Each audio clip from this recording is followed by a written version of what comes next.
Ils sont arrivés la semaine dernière. 8 infirmiers calédoniens prêtent main forte au personnel du CHPF dans cette terrible crise sanitaire. Et s'ils le font, c'est par solidarité et compassion.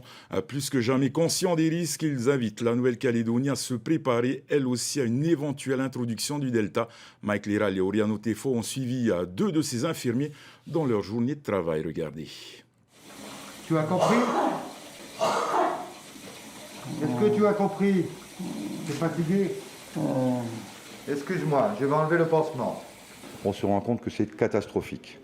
C'est-à-dire que le nombre de personnes hospitalisées, le nombre de personnes en réanimation, l'âge des personnes qui sont sur des lits de réanimation ou dans tous les services du Taonais, fait qu'effectivement, on se rend compte réellement que la Polynésie vit un drame sanitaire et qu'on aimerait que la Calédonie ne connaisse pas le même sort dans les semaines, les mois à venir. Encore.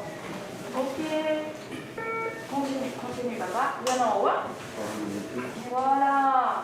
Quand on parle avec quelqu'un et que le lendemain on apprend qu'il est mort, donc comme on parle ensemble là, c'est une personne qui peut être âgée ou jeune, ça dépend de son état de santé, mais on peut communiquer et parler normalement, et le lendemain on le voit décroître et ne rien pouvoir faire, tout du moins.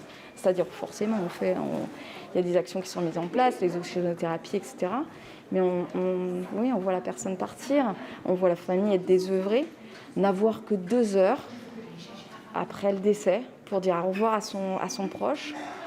Puis la morgue arrive et le corps part pour ne plus être vu par la famille. Bonjour. Je viens de faire un bilan sanguin. Je suis en train de dire aux Calédoniens, merci beaucoup pour votre soutien.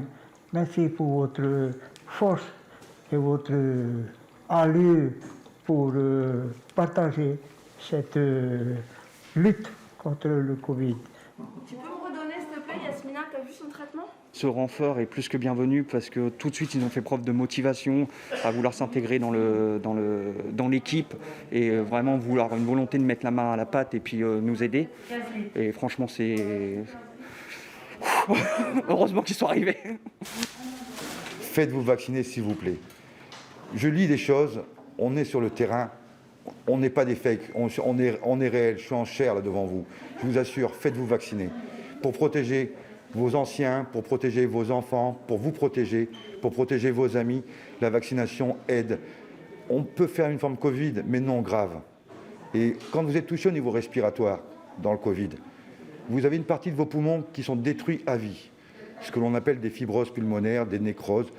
Donc il est essentiel, parce que des personnes jeunes, la personne qui va sortir bientôt ce matin, elle a 50% d'atteinte pulmonaire. Ça, on ne peut pas revenir en arrière.